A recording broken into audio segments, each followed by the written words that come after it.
Buenas noches. Vuelven las maniobras militares a Canarias, las más importantes de los últimos 16 años. Esas, las últimas, dejaron un saldo de decenas de cetáceos muertos. Esta noche abordamos el tema. Y en Canarias también se está desarrollando un fármaco que podría combatir uno de los cánceres de mama más agresivos. Esta noche entrevistamos a su investigador. Podemos y sus confluencias están cuestionando nuestro modelo de Estado. Hoy en El Foco nos preguntamos si la monarquía tiene futuro. También hoy, esta noche, en El Foco destapamos un negocio ilegal y en auge en Canarias, particulares que alquilan sus coches viejos y en mal estado a precios muy reducidos. Si te mandan parar, es un coche de un amigo y ya está. Lo que te está diciendo es que si te paran o te tienes algún problema, digas que eres un amigo. Aquí no hay un contrato. Esto no es un alquiler. A mí esto me parece más una estafa. Volvemos enseguida. No se vayan. Muy buenas noches. Nueva reforma educativa a la vista y es la octava en lo que va de democracia. Nosotros nos preguntamos por qué los partidos políticos no se ponen de acuerdo y llegan a un pacto de Estado por la educación. ¿Es tan complicado? Lo debatiremos esta noche aquí en El Foco. Por cierto, ¿sabían que en Canarias se está desarrollando un fármaco para poder combatir el cáncer de mama más agresivo? Esta noche vamos a entrevistar a su impulsor, a Nicolás Díaz Chico. En conjunto, calculamos que este fármaco sería útil para un 35 o 40% de las mujeres que tengan cáncer de mama. Y además vamos a destapar un negocio en auge en Canarias totalmente ilegal. Particulares que alquilan sus coches en mal estado a precios muy reducidos. Si te mandan parar, es un coche de un amigo y ya está. Lo que te está diciendo es que si te paran o te tienes algún problema, digas que eres un amigo. Aquí no hay un contrato. Esto no es un alquiler, a mí esto me parece más una estafa. Y esta noche les contaremos la historia que conmocionó a toda la isla de Tenerife. Félix Ríos, muy buenas noches. Buenas noches, Marina. 8 años del asesinato de Juan Jovino, conocido miniaturista de La Laguna, muy relacionado con el mundo religioso de esta ciudad. Si quieren conocer todas las claves de este cruento asesinato, les espero en nuestra sección Sucedió Aquí. Y crecen las voces que piden un referéndum sobre la monarquía. ¿Qué opina la calle?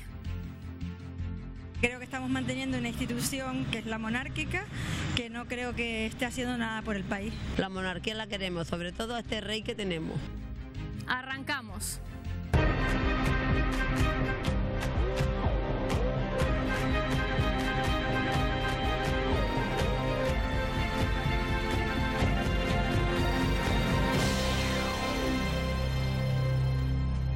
Y arrancamos esta noche presentando a algunos de los invitados que van a compartir El Foco este miércoles en Televisión Canaria. Francisco Pomares, periodista, buenas noches, bienvenido. Muy buenas noches. También tenemos a Juan Luján, otro habitual. Buenas noches, Juan, bienvenido al Foco. Gracias. También tenemos a Mercedes Roldós, segunda vez que tenemos esta temporada a Mercedes Roldós del Partido Popular. Muy buenas noches. Hola, muy buenas noches. También a Marta Cantero, habitual, periodista, colaboradora. Buenas noches. Hola, buenas noches. Bernardo Sagastume, periodista, también. Ya van un par de veces también en El Foco. Buenas noches, ¿qué tal? Muy bien. Y cerramos también este primer debate con Gustavo Matos del Partido Socialista. Muy buenas noches. Muy buenas noches. Bueno, ya lo han visto en el sumario. Tenemos maniobras militares las más importantes del año en Canarias. Ya han desembarcado y además lo han hecho con polémica. Son muchas las instituciones del archipiélago que critican estas maniobras. Dicen que pueden afectar al turismo y al medio ambiente.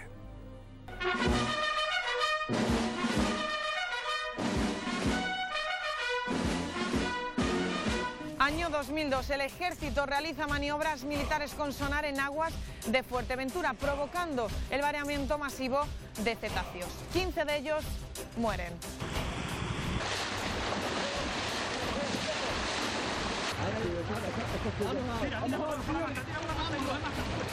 Tras el incidente, el gobierno de Zapatero aprobó en 2004 una moratoria prohibiendo el sonar a menos de 90 kilómetros de las costas canarias.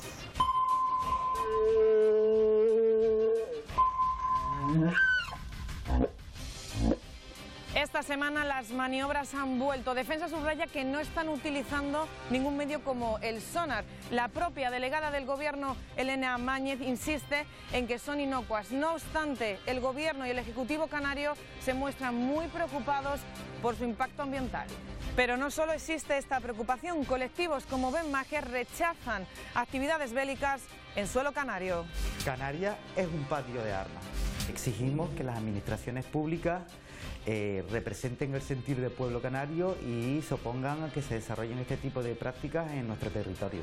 Hoy buscamos la opinión de los ciudadanos. ¿Se deben suspender las maniobras militares en aguas canarias? Resulta bastante incómodo.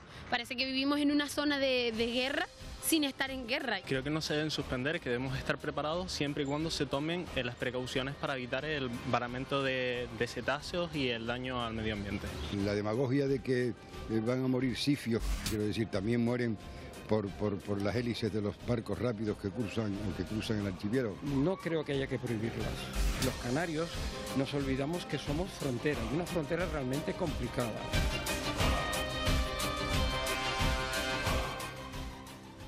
Decíamos hace unos segundos que hay muchas instituciones en el archipiélago que son contrarios a este tipo de maniobras.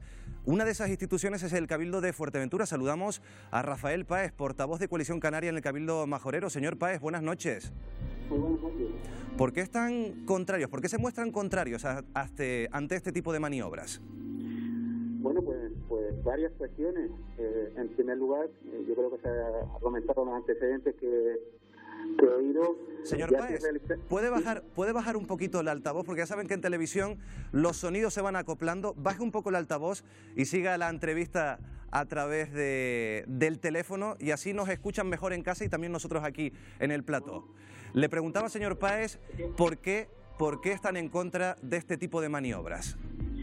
Comentaba que como se ha puesto los antecedentes, ya en el 2002 hubieron unas maniobras aquí que produjeron una catástrofe ambiental con varamiento de sitios, etcétera.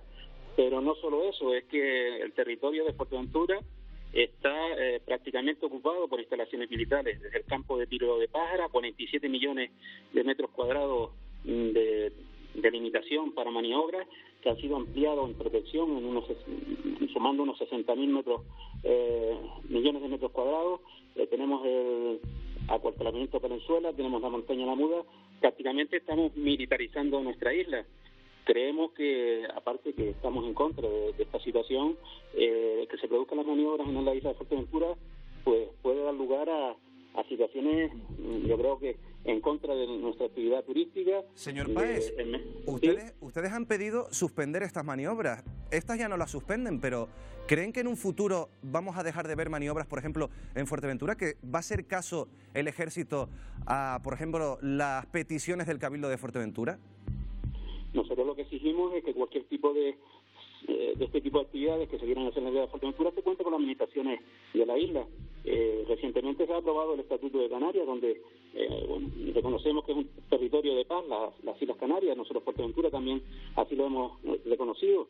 Solo pedimos que, sabemos que son temas de Estado, pero las administraciones de Fuerteventura tienen que decir mucho sobre cómo se trata nuestro territorio, sobre todo porque tenemos zonas de protección que para otras cuestiones de infraestructura nos vemos imposibilitados de realizar, y en cambio para este tipo de maniobras pues parece que esas protecciones no existen. Señor Páez, ha quedado clara su postura, portavoz de Coalición Canaria del Cabildo de Fuerteventura. Muy buenas noches. Muy buenas noches. Bueno, pues esa es la primera cuestión que les planteamos hoy a los primeros invitados de la noche en El Foco. Van a tener 20 segundos para contestar una pregunta muy sencilla. ¿Se deberían suspender este tipo de maniobras militares en Canarias? Paco, 20 segundos. ¿Por qué se deberían de suspender en Canarias y no en otros lugares? Es decir, Canarias es un territorio frontera, es un territorio que necesita de protección, es un territorio en el que se pueden producir acontecimientos inesperados y además es una zona geopolítica de extraordinaria importancia. Sabemos que tenemos situaciones complicadas en el entorno. ¿Por qué deberían de suprimirse en Canarias y no en Cuenca, por ejemplo? Juan, ¿se deben suprimir? Sí, por supuesto, y precisamente por ser una zona geopolítica al lado del continente africano, la imagen que se da además hoy día con las nuevas tecnologías, con Internet, se da una imagen de territorio de peligro, de ver al continente que tenemos al lado como enemigo, y yo creo que son muy negativas tanto para el turismo como para la propia imagen de Canarias de plataforma de paz, que es lo que debería ser. Mercedes. No solamente son positivas en el aspecto defensivo, sino que se adiestran también para ayudar en crisis humanitarias. No olvidemos que la Armada española fue a auxiliar a la gente de Haití, de Indonesia y de diferentes lugares que también muchas veces necesitamos. Y si no, que se lo pregunten a la gente de Gran Tarajal cuando fue la unidad de buceo a reparar lo que otros habían hecho. Gracias, Mercedes. Marta, ¿se deben suprimir estas maniobras militares? Bueno, yo creo que lo que los canarios tenemos que saber si se nos está reasignando un nuevo papel estratégico en esta zona en un momento en que se está produciendo un cambio en la política defensiva europea y mundial y se están duplicando el gasto militar. Eso es lo que tenemos que saber los canarios. ¿Estas maniobras a qué responden? ¿Son un tema puntual o van a ir a más? Bernardo, misma cuestión. Por supuesto que esto tiene externalidades, que tienen molestias para los ciudadanos o que puede tener molestias para incluso aquellos a los que no les molesta directamente, pero sí les molesta la mera presencia, como decían algunos de los compañeros. Pero tenemos que ser conscientes de que es una zona altamente militarizada, Canarias, y que gracias a que es altamente militarizada tenemos la seguridad con la que podemos mostrar. Gracias, Bernardo. ¿Y cierras tú, Gustavo? Obviamente no, sobre todo escuchando los argumentos para defender el no, que son desde el punto de vista medioambiental y turístico. A mí me parece que le hace más daño a la actividad turística en Canarias una portada en un periódico inglés sobre las microalgas y más daño a los cetáceos, los avistamientos ilegales que no se controlan en las aguas de Tenerife, por ejemplo. Así que, escuchando los argumentos en contra, creo que obviamente no cabe. Pero sí es cierto, Juan, y entramos en debate y aquí cada uno puede hablar más de 20 segundos, sí es cierto que las últimas importantes, las mayores que se han realizado en Canarias hace 16 años, provocaron decenas de cetáceos varados en nuestras costas. Por lo tanto, si hay alguna relación directa entre estas maniobras y la muerte de cetáceos. Hombre, claro, porque desde luego que no ensayan, como decía Mercedes, no ensayan para rescatar a humanos en tiempos de crisis y tormenta, ensayan invasiones, utilizan armamentos que crean una serie de efectos en contra del ecosistema, pero además es absolutamente negativo, desde luego, contra los turistas que están en una playa tranquilamente y puedan ver ese tipo de maniobras. Aparte de que estén prohibidas, como habéis puesto desde el 2004, es que el mando naval se ha puesto en contacto con el Gobierno de Canarias, con el Cabildo de Fuerteventura, con todos los ayuntamientos afectados y ninguno mostró su rechazo. No solamente se puso en contacto mediante una misiva, una carta, sino que se entrevistó el comandante del mando naval con ellos y nadie mostró su rechazo. ¿Y por qué crees? Y además una cosa, no, en estas maniobras no se está utilizando sonar, porque no se está haciendo actividades submarinas, ni hay cazaminas, ni hay submarinos. Por lo tanto, todo eso la Armada también aprende, y aprende del desastre que se produjo en el 2002 Mercedes, para que no se vuelva a producir. No Por lo hubo tanto, ninguna voz discrepante. Es crear una alarma. Según tú, Mercedes, no hubo ninguna voz discrepante antes, pero ahora, Marta, hemos escuchado a muchas instituciones. Eso de que se han puesto en contacto con las instituciones es que es una trampa. Vamos a ver, no es una trampa, perdóname no hay una puesta en contacto, hay una comunicación. Sí. Se comunica que va a haber maniobras, pero cuando aquí, escúchame, cuando aquí hay instituciones que están reclamando, por ejemplo, el Cabildo o el Ayuntamiento de Las Palmas de Gran Canaria, que se liberen espacios que están ocupados por los militares como la isleta o como son la base naval, mientras se crean comisiones para que aquello se enrede y no termine de resolverse, no se están teniendo en cuenta, lo que quiero decir, no se están teniendo en cuenta las reivindicaciones de la sociedad y de las instituciones canarias a la hora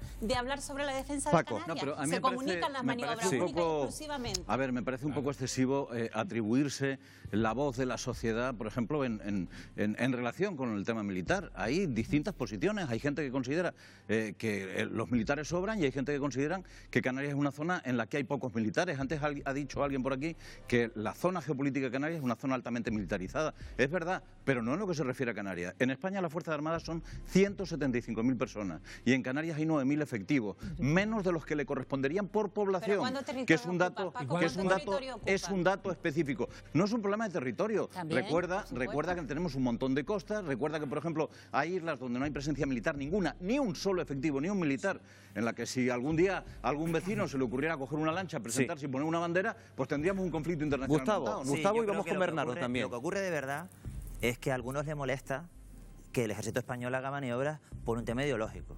Y como les cuesta decirlo, lo disfrazan de un discurso medioambiental.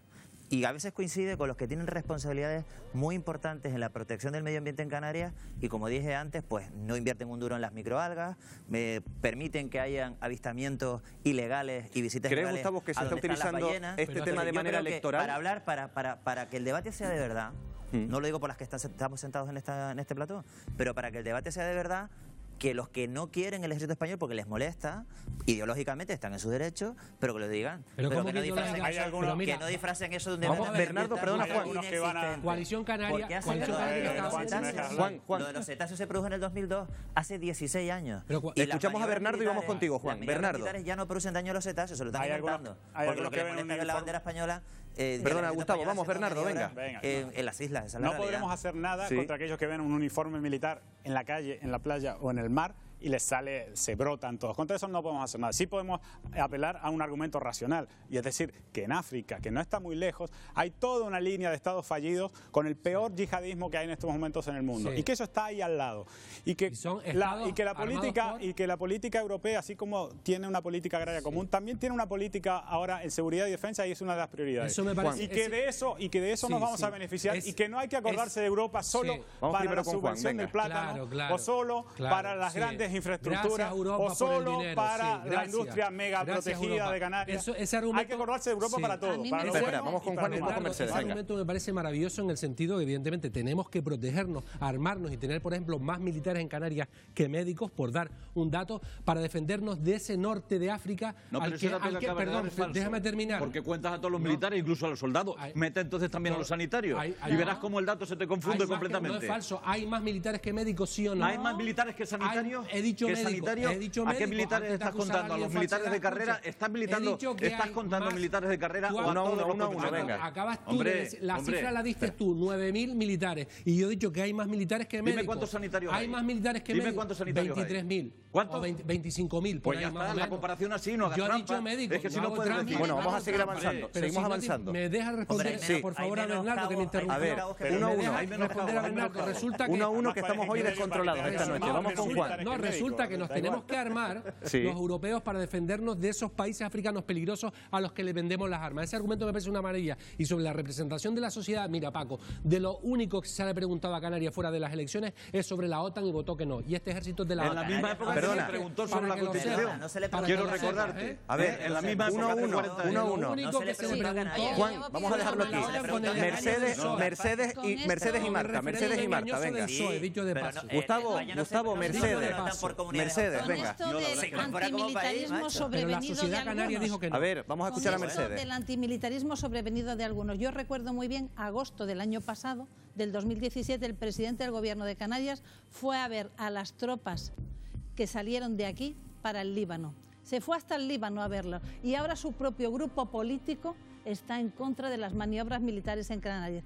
O fue, por ejemplo, a felicitar a la Armada en Canarias, al mando anfibio de Canarias, al mando naval de Canarias, por la ayuda que prestó la unidad de buceo en el desastre que otros originaron en Gran Tarajal. Eso sí que era un desastre medioambiental. Venga. Para mí no es una cuestión ni de antimilitarismo radical ni un problema medioambientalista. Es un problema de si los canarios tenemos derecho o no a saber si esta tierra va a ser una plataforma logística militar o va a ser una plataforma de cooperación y paz, como dice el estatuto. Y si queremos ser una plataforma de cooperación y paz, no un tema militar. Espera un minutito, los militares tienen que tener otro... Pero ya ibas a saltar. Vamos a dejar acabar a Marta, venga. Ya termino. Tenemos que tener una apuesta diferente. Tenemos que programar diferente. Si queremos ser una plataforma de cooperación y de paz, o si queremos ser un centro militar, y tenemos derecho a opinar. Paco, tenemos derecho, Paco, a saberlo. Eso que has no hecho, que sean hechos consumados y que la presión eso que has hecho de saltar antes de tiempo, de prevenir, es precisamente lo que se supone que debe hacer el ejército. Claro. Prevenir situaciones que se puedan producir. Estar vigilante. Yo creo que hay una actitud. Hay una actitud. Si somos déjame continuar. No somos rotos. Marta, venga. Antes que no te interrumpirá. Déjame continuar. Vamos a ver. Yo creo que tenemos derecho y necesidad de que se protejan las situaciones de conflicto que se pueden producir. Y efectivamente, en África hay situaciones de peligro real. Pero no solamente en África. Yo tengo la sensación de que una presencia razonable, lógica, del ejército en territorio canario es bien recibida por la población de Canarias. Me niego a aceptar que alguien hable en nombre de la población de Canarias cuando eso no es así. Por ejemplo, la unidad militar de emergencia. Pregúntale a la gente en Canarias si quiere tener la unidad militar de emergencia aquí en Canarias. Esa que va pero es una cuestión de proporción. Pero, Gustavo, una pregunta. Perdona, Marta. Una pregunta, Gustavo. Gustavo, una pregunta. Quiere que gente que combata el fuego. Estas maniobras, Gustavo, tienen que ser... Perdona, Mercedes, perdona, Juan. Estas maniobras tienen que realizarse en Canarias. Perdona, Juan. Son los militares. A Gustavo, ¿estas maniobras tienen que hacerse en Canarias? Vamos a ver, maniobras militares hay en todo el territorio nacional durante todo el año y tocan de cuando en cuando en Canarias, porque no seamos ingenuos. Canarias geopolíticamente y desde el punto de vista militar es un punto importante Eso no para... está escrito en ningún documento. ¿Cómo que no? No está escrito ¿Cómo que no está escrito en ningún documento? Somos un enclave pero por supuesto que pero bueno, vamos a ver, ¿tú no te has leído el plan de defensa? Bueno, mira, con leer tu libro... Sí me lo he leído y lo vemos perdón, completamente equivocada. Con leer tu libro, mira... 1-1, venga, 1-1, Marta. No hace falta... Mira, te recomiendo... A ver, por favor. Por favor. Oye, me voy a tener que poner en medio. Vamos a hablar 1-1 esta noche. Venga, Gustavo. Para llegar a la conclusión de que Canarias es geopolítica, territorial y militarmente un sitio estratégico, no hace falta leerse ningún documento secreto del ejército, basta con leerse la historia, por ejemplo, de la Segunda Guerra Mundial, ¿no? Lo que hubiera ocurrido... El supuesto defensivo ha cambiado, bueno, Gustavo. No, hombre, yo creo que eso, no? Decir lo contrario es una ingenuidad. Y, por tanto, tenemos que recibir con normalidad unas maniobras del ejército del país al que uno pertenece, que siempre se hagan con garantías de medioambientales y tal. A mí me hace mucha gracia, ¿no? Los turistas... Mira, perdona, un segundo. Competidores turísticos de Canarias, Turquía o Egipto, ¿no? Claro, es que no hay militares por las calles, ¿no? Bueno, la gente ha dejado de ir a Turquía. Bernardo, venga, a ver si tenemos más tranquilidad. Asesinan gente en unas embajadas, en fin. A ver, yo creo que esos argumentos que no son... Venga, Bernardo. Que lo ponga el estatuto, sinceramente no significa nada, sobre todo este estatuto que acaban de aprobar, que es un mamarracho, ¿no? Es un auténtico mamarracho. Los propios diputados que lo votaron no saben ni qué han votado. Así que imagínate, bueno, que lo ponga el estatuto no significa mucho. Y sería maravilloso que los antisistemas son los que critican el ejército, porque estos que defienden el sistema son un peligro, No, sería maravilloso que los fusiles salieran. A ver, 1-1. Lamentablemente no es así. Sería maravilloso que de las maniobras militares no murieran cifios, pero han muerto algunos. Mercedes, ¿Qué venga. vamos a hacer? Todo tiene externalidades y todo tiene cosas que te molestan. Estas maniobras no solamente se están produciendo en Canarias. Esta maniobra militar se produce en el Golfo de Cádiz, en la zona de Gibraltar y en el Mediterráneo Occidental, que también es muy turístico.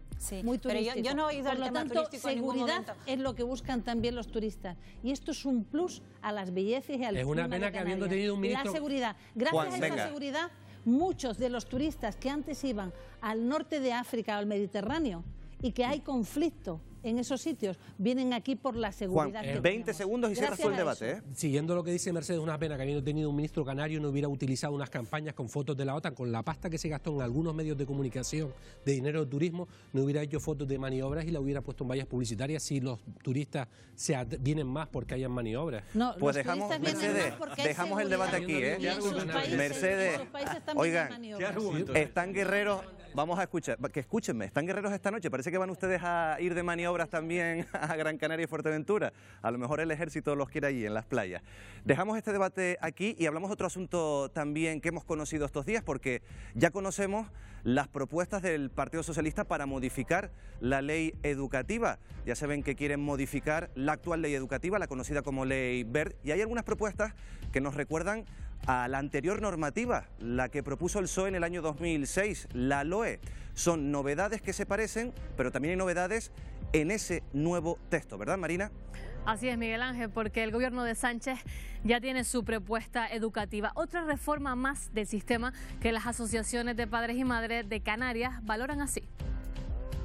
Es totalmente necesaria porque partimos de que estamos con la LOMCE, que es algo que la mayoría de la comunidad no educativa está en contra. Lo que hace falta es que esa reforma tenga el consenso de todas las partes.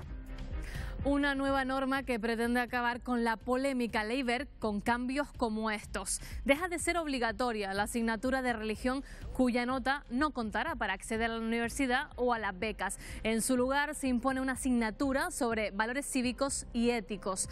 Por otro lado, y aunque estaban suspendidas, se eliminan definitivamente las reválidas de la ley del Partido Popular y vuelve la selectividad como prueba para acceder a estudios superiores. Pero Es en bachillerato donde está la polémica. Escuchen, la propuesta socialista prevé que un alumno pueda obtener el título aunque tenga una asignatura suspendida.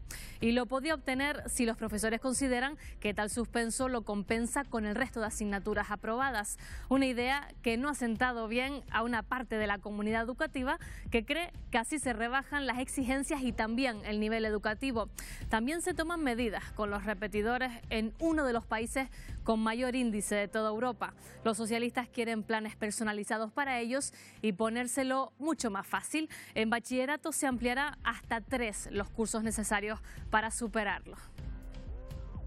Van a tener que cursar un año más y al fin y al cabo es como si estuvieran repitiendo, pero solamente con esas 2 asignaturas. Quizás no me parece la decisión más acertada, pero sí me parece más acertado eso, que tengan que repetir con todas las asignaturas. Y expectantes están también los colegios concertados porque se pretende frenar su expansión. ¿Cómo? Pues no se ofrecerán más plazas concertadas en función de la llamada demanda social, es decir, a petición de las familias. Solo será un complemento a las necesidades de escolarización, un aspecto polémico de los muchos que trae esta nueva reforma educativa. Miguel Ángel. Pues ya lo han oído, estas son las principales novedades de esas modificaciones que anunciaban estos días el Ejecutivo de Pedro Sánchez, pero queremos conocer también opiniones, por ejemplo, de los sindicatos educativos. Fernando Pellicer, portavoz de Intersindical Canarias TEC, buenas noches. Muy buenas noches. ¿Qué le parece estas modificaciones a la actual ley educativa? Bueno, nosotros pensamos que es evidente que es imprescindible abordar la derogación de la LOMCE y por ello valoramos de forma moderadamente positiva las propuestas que, digamos, ha lanzado el Gobierno central. En cualquier caso, entendemos que las mismas aún se quedan cortas y que es necesario profundizar en una reforma, digamos, más importante de la LOMCE. De todas formas, quizás lo más importante sería que la reforma educativa, la nueva ley educativa, parta de una amplia participación de toda la comunidad educativa. Es decir, que se cuente con el conjunto de la sociedad y fundamentalmente con los agentes que intervienen en el proceso educativo y muy especialmente con el profesorado, que algo sabrá de esto. Hay que escuchar, hay que debatir y hay que intentar llegar a los mayores puntos de consenso para garantizar que esta nueva reforma educativa es una reforma duradera en el tiempo que le dé la necesaria estabilidad al sistema educativo. Señor Pellicer, lo ha dicho usted en su respuesta, ¿no se debería abogar, tal y como prometió el Partido Socialista, por una derogación de la ley Wert, de la actual LOMCE? Porque esto es una modificación. Por supuesto, por eso decía que nuestra valoración es moderadamente positiva. La LOMCE fue una ley impuesta que no contó con la participación de la comunidad educativa, que no tuvo en cuenta el sentir mayoritario. De hecho, ha sido evidentemente la ley educativa que mayor rechazo ha generado en el conjunto de la sociedad y muy especialmente en los sectores educativos, y entendemos que pocas cosas aprovechables hay ahora mismo en la misma. Entendemos que lo que procede es su derogación y afrontar con calma, con paciencia, con tranquilidad la elaboración de una nueva ley orgánica, como digo, contando con una amplia participación social, especialmente del sector educativo. Fernando Pellicer, portavoz de STEC, Intersindical Canaria. Muy buenas noches, gracias por estar este miércoles en El Foco. Bueno, ya lo han visto, tenemos esas propuestas del Partido Socialista para modificar la ley educativa.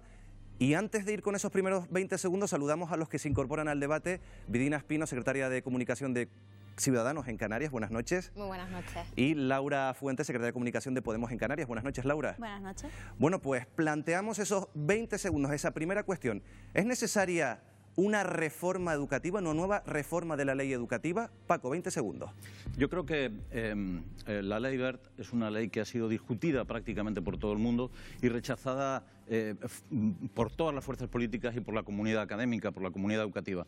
Pero meterse en realizar una nueva ley cuando queda tan poco tiempo de legislatura y cuando probablemente no se pueda aplicar sin consenso me parece complicado. Juan.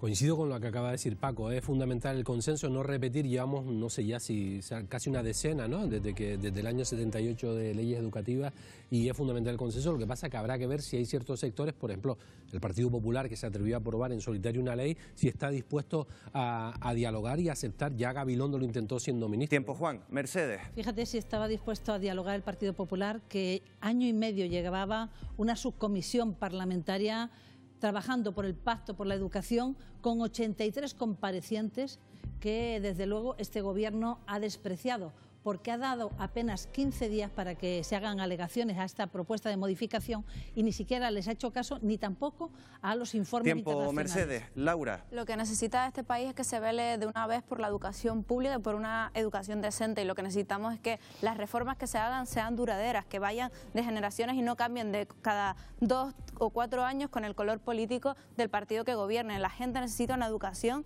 de verdad, que se apueste por ella masivamente y con consenso de todos los colectivos sociales y educativos, por supuesto. Vidina, ¿era necesaria esta reforma, esta modificación? Lo que es necesario es un gran pacto nacional por la educación. Llevamos ya en democracia 8 reformas educativas. Hay alumnos que un solo alumno ha tenido que pasar por 3 leyes diferentes de educación, con el trastorno que supone para las familias, para los alumnos, para la comunidad educativa, que se tiene que estar adaptando continuamente a estos cambios de leyes. Hay que llegar a un consenso, a un pacto por la educación. El Partido Socialista hace 8 meses... Tiempo, Vidina, enseguida. Gustavo, misma cuestión.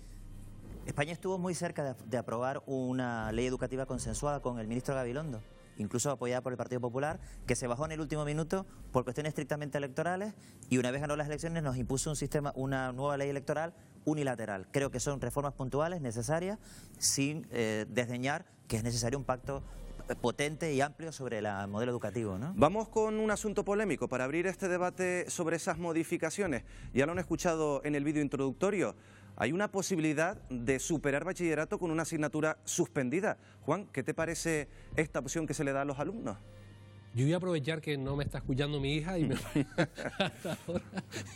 y creo, me parece en principio puede ser positiva si una comisión de estudios, si todo el profesorado, viendo el perfil, si se personaliza mucho y se ve a lo mejor que el camino que lleva esa persona en el terreno profesional o de carrera no tiene nada que ver con esa asignatura que se le puede atascar y en lo demás es muy brillante. En principio me parece positivo. Pero digo, estamos hablando de competencias, de asignaturas. Paco, ¿qué opinas?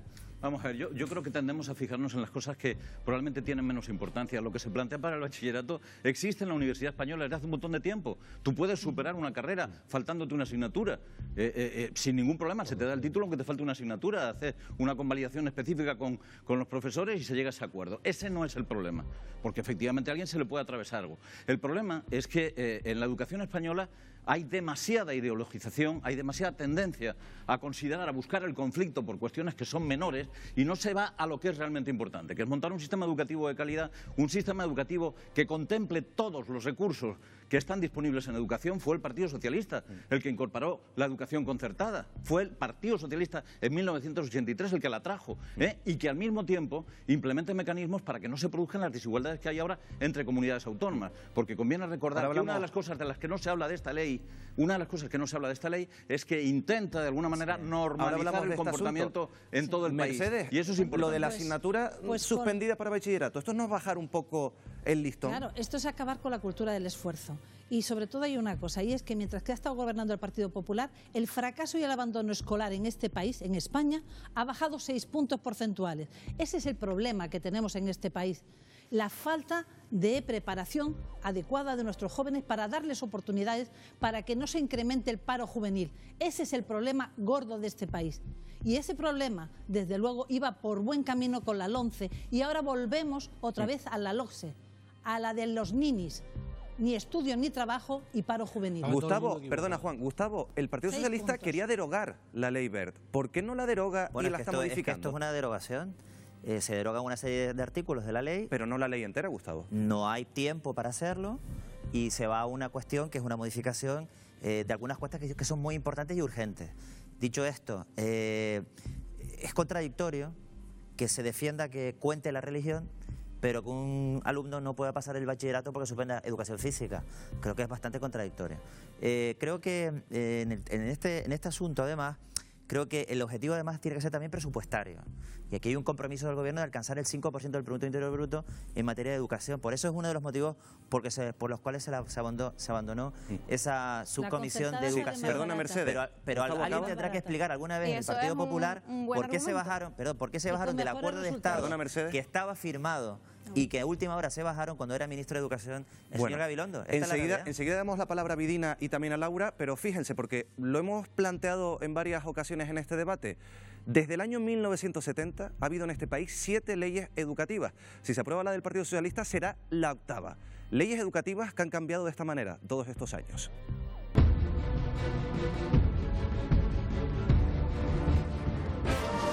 Hasta 7 leyes educativas en el periodo democrático y podemos estar ante una 8ª en caso de que se lleve adelante la nueva propuesta del gobierno de Sánchez.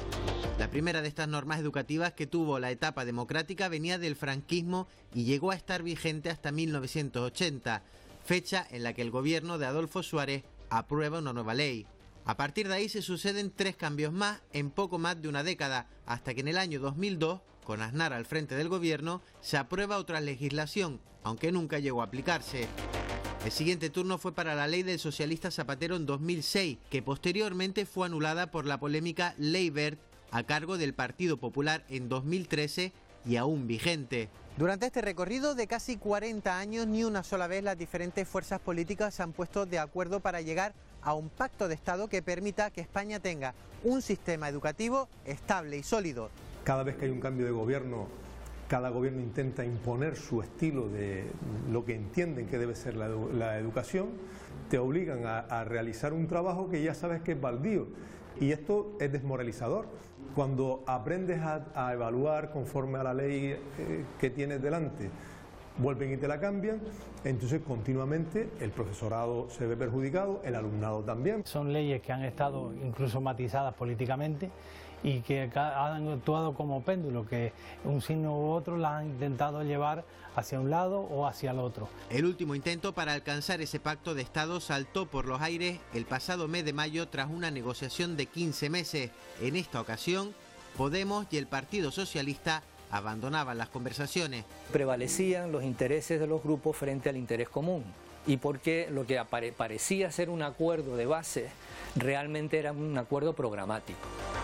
Un pacto de Estado que permitiría, según los expertos, a España salir del vagón de cola de los indicadores educativos con otros países europeos.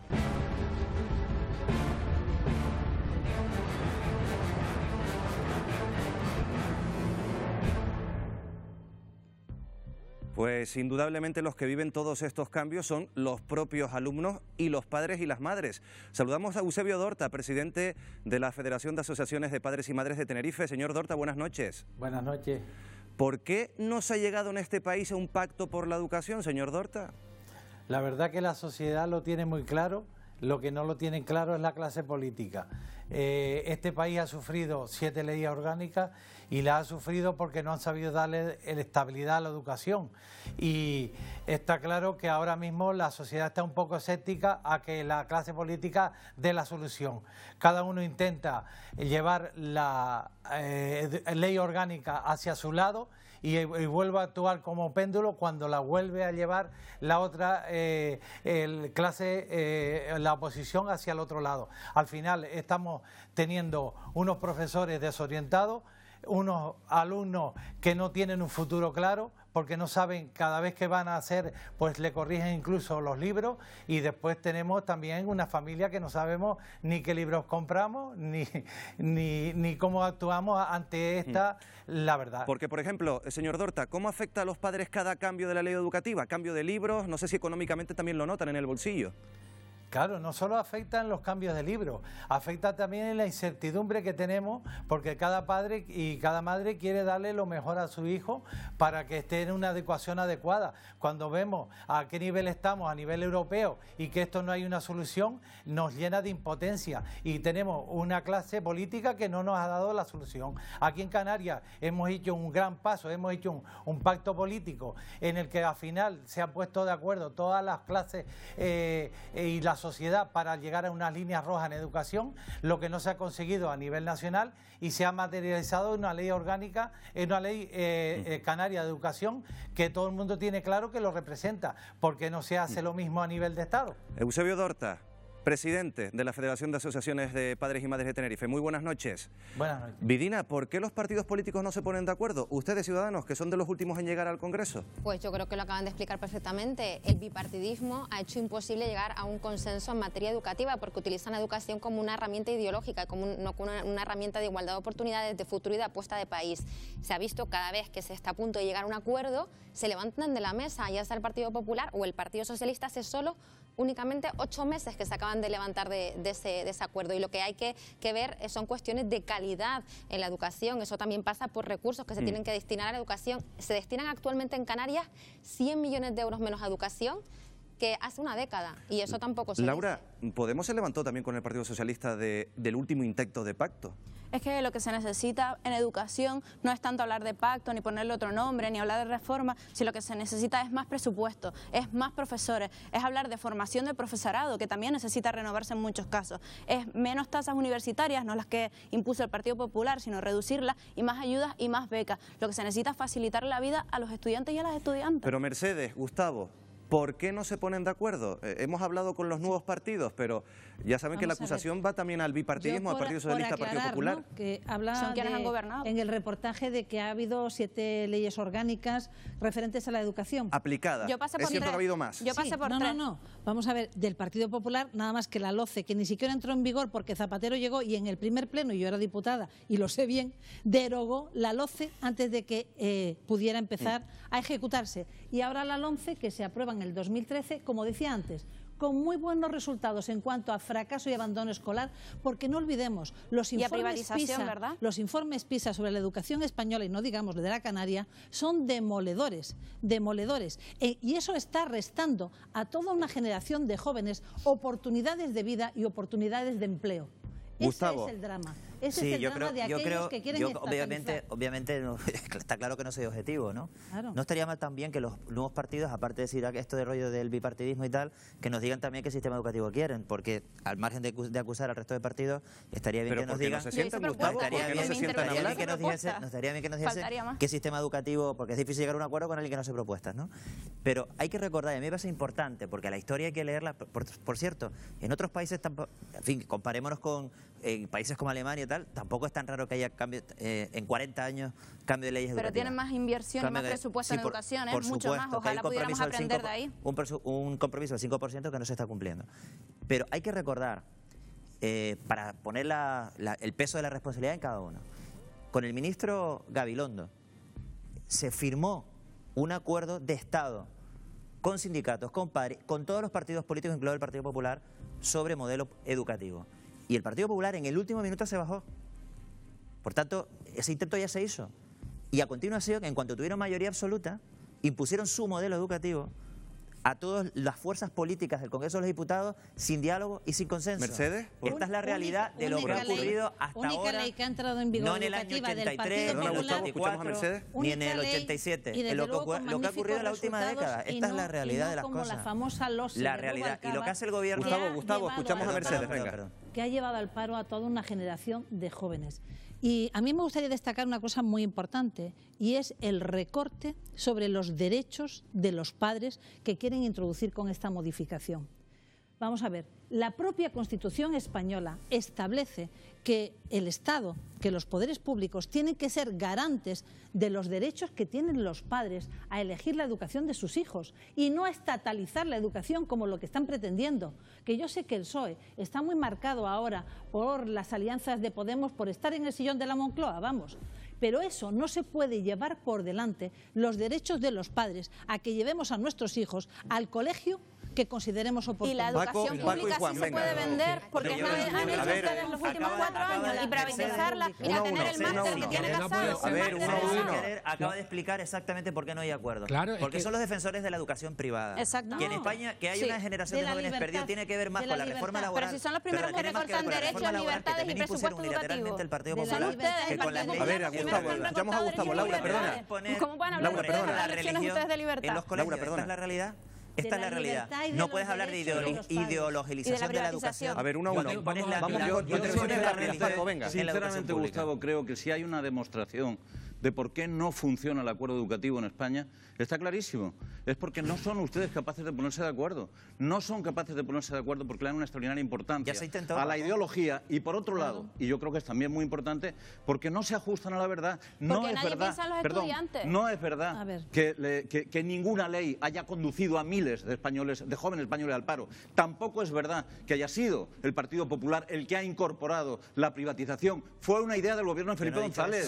Fue una idea. La concertación es un proyecto sacado por Felipe González e impuesto por Felipe González. Y no ha funcionado mal. No ha funcionado mal. Y eso es lo que hay que empezar a decir. Gustavo, cerramos el debate.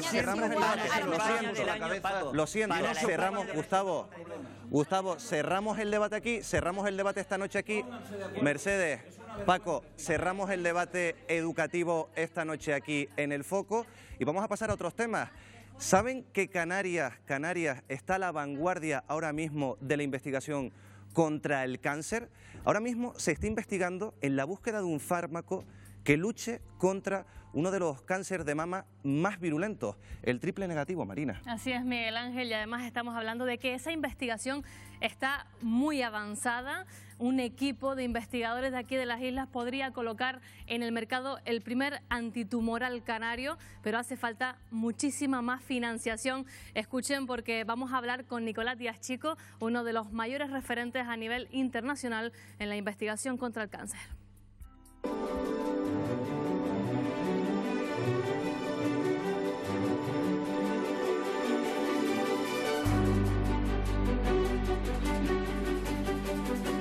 Nicolás, en España, cada 20 minutos una mujer es diagnosticada con cáncer de mama, alrededor de 27.000 al año. Lo cierto es que el 90% consigue curarse, pero unas 6.000 siguen muriendo. Y su equipo, un equipo de investigación de aquí de la Universidad de Las Palmas de Gran Canaria, está pues a un paso de conseguir un fármaco para curar un tipo de cáncer, el más agresivo, el triple negativo. ¿Cuándo va a estar listo? Si el dinero llegara a la velocidad suficiente, podríamos tardar tal vez 4 años como máximo en tener un fármaco disponible para ser usado al menos en ensayos clínicos. Nicolás, ¿cuánto tiempo? Que me imagino que muchísimo han invertido, y lo más importante, ¿cuánto dinero? Llevaremos unos 10 años estudiando estas familias de compuestos, que son compuestos naturales, originalmente son compuestos naturales modificados. Habremos gastado del orden de 2.300.000 euros aproximadamente, que son 4 de cada 5 euros de capital privado, es importante también decirlo, y calculamos que hará falta otro tanto, por lo menos otros 2,5 millones en estos próximos 4 años para poderlo llevar a la clínica. Lo que sí es cierto es que Canarias es una de las comunidades, por no decir la comunidad autónoma, que menos invierte en investigación. ¿Cómo lo han sacado para adelante?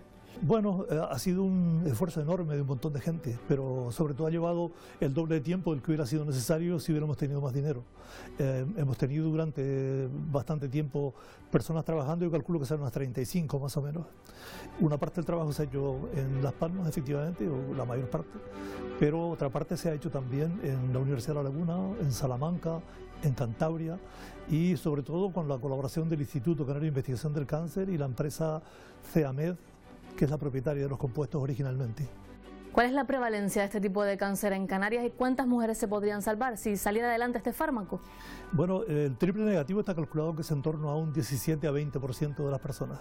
A eso hay que sumar otro tercio aproximadamente más de personas que se vuelven resistentes a los tratamientos que se les dan habitualmente. De modo que en conjunto calculamos que este fármaco sería útil para un 35 o 40% de las mujeres que tengan cáncer de mama. Bueno, y como muchísimos científicos, usted comparte su tiempo entre la investigación y la docencia. A mí me gustaría, Nicolás, que nos enseñara una de sus aulas favoritas donde todo comienza, ¿no?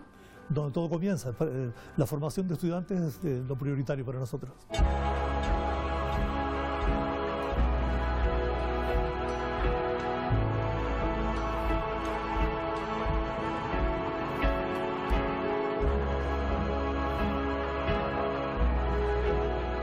Nicolás, la mayoría de los científicos que participan en esta investigación son canarios, han estudiado en aulas como esta, donde usted lleva dando clase, ¿cuántos años? Desde 1972, o sea que estoy haciendo ahora el año número 47. Nicolás, usted con esos 20 y pocos años con los que empezó a dar clase, ¿ya soñaba con curar el cáncer? Yo creo que desde que conocí la doble hélice del ADN y las posibilidades que esto tenía desde el punto de vista de conocer cómo funciona la materia viva, me interesó el cáncer rápidamente. Y el tipo de cáncer que me interesó siempre fue el que es dependiente de hormonas, en los cuales, como el cáncer de mama, que esencialmente es dependiente de hormonas. ¿Hay suficientes científicos aquí en Canarias para sacar más investigaciones punteras como esta, o habría que traérselos de fuera del extranjero? Yo diría que perfiles científicos para investigación biológica, químico-biológica, farmacéutico-químico-biológica, sí que hay. Me gustaría que me enseñara uno de esos lugares donde usted se relaja, usted se recrea y usted piensa en su futuro. ¿Me acompaña? Vale, muy bien.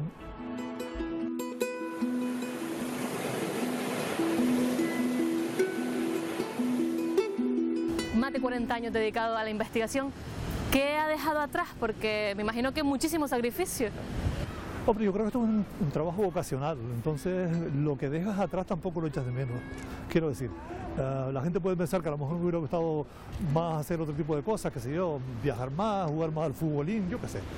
Pero yo estoy satisfecho con lo que hago, es decir, a mí no me quita nadie la satisfacción de un experimento terminado donde los resultados son lo que uno espera. Eso es fantástico, nadie se imagina la felicidad que hay detrás de ese tema. Su destino era la ciencia, Nicolás, y a mí me gustaría preguntarle por esa estancia que tuvo en Estados Unidos, en Texas, en California. Estuvo con los mejores investigadores de cáncer. Sí. Que ellos, por cierto, lo han conseguido, han tenido un éxito tremendo, están en Tokio, han triunfado muchísimo. ¿Por qué usted acabó aquí en Canarias? ¿No le da un poco de envidia? Bueno, no me da envidia. Yo creo que fue una decisión que en aquel momento tomamos porque la familia consideró que lo mejor era venirnos para Canarias y quedarnos aquí. Ciertamente pensé que no iba a ser tan difícil. Yo creo que nos ha costado más años hacer las cosas aquí que las que hubieran sido necesarios para hacer este trabajo. Pero así todo estoy satisfecho, no me arrepiento. ¿Le quedan pocos años para jubilarse? ¿Tiene ganas o lo va a echar muchísimo de menos? Intentaré prolongarlo lo más que pueda. Es decir, de momento me quedan 2 años, luego posiblemente, si me dejan, me haré emérito y seguiré intentando lo que pueda, pero no creo que mi cerebro se pare así como así. ¿Y usted espera que en ese tiempo, antes de que se cumplan esos 2-3 años, se pueda lanzar al mercado internacional el primer antitumoral canario?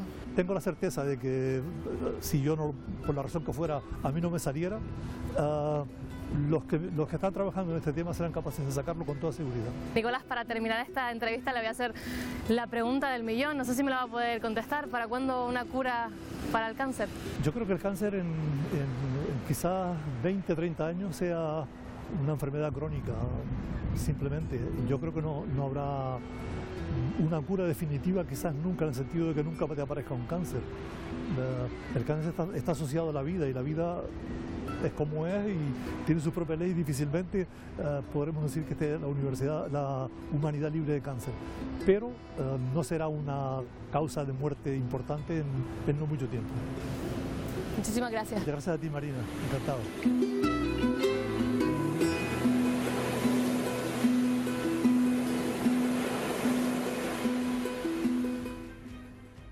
Una investigación fascinante. Nosotros volvemos en 3 minutos, Marina, con otro tema también polémico. Con otro tema muy polémico, vamos a hablar de la monarquía y si este país debe abrir de una vez por todas ese debate sobre el futuro de la corona. Volvemos enseguida.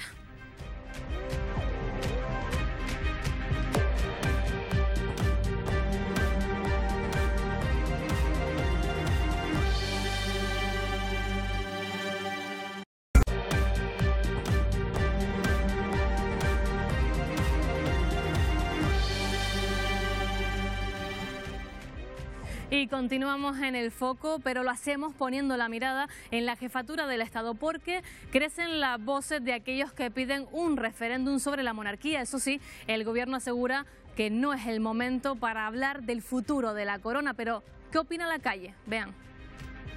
La Constitución está de cumpleaños, han pasado 40 años desde su aprobación como norma fundamental de los españoles. En ella se establece la monarquía parlamentaria como forma de organización y se designa al rey como jefe del Estado. Es precisamente la jefatura del Estado protagonista de una ofensiva sin precedentes por parte de Podemos e Izquierda Unida con un claro objetivo: cambiar el modelo e instaurar la república. Así lo explican. Creo que en 2018 nuestro país necesita instrumentos que aseguren la fraternidad entre los pueblos y gentes de España, y esos instrumentos solamente pueden ser republicanos. Ambas formaciones están presentando mociones en ayuntamientos y parlamentos regionales donde tienen representación con el fin de reprobar la monarquía y exigir un referéndum. Pero ¿es necesario? ¿Es momento de abrir este debate? No podemos tener miedo a los debates. Lo que hay que hacer es abordarlos con las mayores garantías, con independencia de que existan nubarrones, haya problemas. Una sociedad democrática tiene que abordar esas cuestiones. Una controversia alimentada por las reprobaciones a Felipe VI, aprobadas por el Ayuntamiento de Barcelona y el Parlamento de Cataluña, que recurrirá el Gobierno ante el Tribunal Constitucional. Pero este recurso no frena el debate que se extiende por varios centros universitarios de España donde planean consultas. Y en Canarias, eso es lo que opinan. No, porque la monarquía, ¿para qué debate? Si es que necesitamos un rey, España necesita un rey. Yo creo que no es conveniente sino respetar la Constitución, mantener la monarquía porque nos sale más económico a todos los españoles y además es causa de una historia. Ya es una cosa que ha quedado anticuada. La monarquía es eso, vivir 4 señores. Y saludamos al que fuera el primer presidente del Gobierno de Canarias y también diputado del PSOE de las Cortes de las que salió la Constitución de 1978. Jerónimo Saavedra, ¿qué tal? Muy buenas noches. Buenas noches. ¿Es el momento, señor Saavedra, de abrir el debate de la monarquía en España? Yo creo que no, porque la Constitución del 78 supuso un gran esfuerzo, supuso pasar de una dictadura a la democracia, y ahí yo tenía compañeros, los constituyentes, que venían del exilio, socialistas, y que eran evidentemente republicanos, y sin embargo fueron capaces de ver que la solución pragmática que en ese momento España necesitaba es la que se plasmó en la Constitución, es decir, una monarquía parlamentaria con un jefe de Estado, con un rey que tiene menos poderes que otros presidentes de república en Europa. Señor Saavedra, ¿cómo calificaría entonces estas voces que están pidiendo referéndum? ¿No hay que hacerles caso? Bueno, yo creo que cada cual puede pedir lo que quiera en una democracia. A lo largo de todos estos 40 años, esto lo estoy oyendo, esto no es ninguna novedad. Siempre ha habido fuerzas políticas, no solo de las progresistas, sino también algunos conservadores o de centro que creen que es mejor una forma republicana que una forma monárquica. Yo creo que primero hay que conocer nuestra historia y ver qué es lo que ha supuesto las dos repúblicas que hemos tenido. Pues claro, la primera, la del 73, 1873, duró 11 meses y acabó con aquello debido a Cartagena. Segundo, la del 31 al 36 tuvo que aguantar una revuelta en Asturias, tiene que aguantar un alzamiento de la Generalitat de Cataluña para acabar luego con una guerra civil. Yo creo que con esos dos ejemplos la experiencia histórica aconseja que mejor no meneallo. Señor Saavedra, ¿pero a qué se debe esta desafección por la monarquía en el país? Porque el auge es evidente. Pero bueno, pues habría que preguntárselo porque los ingleses, los suecos o los holandeses no tienen estos problemas ni tienen que estar planteándose cada X años hacer un referéndum.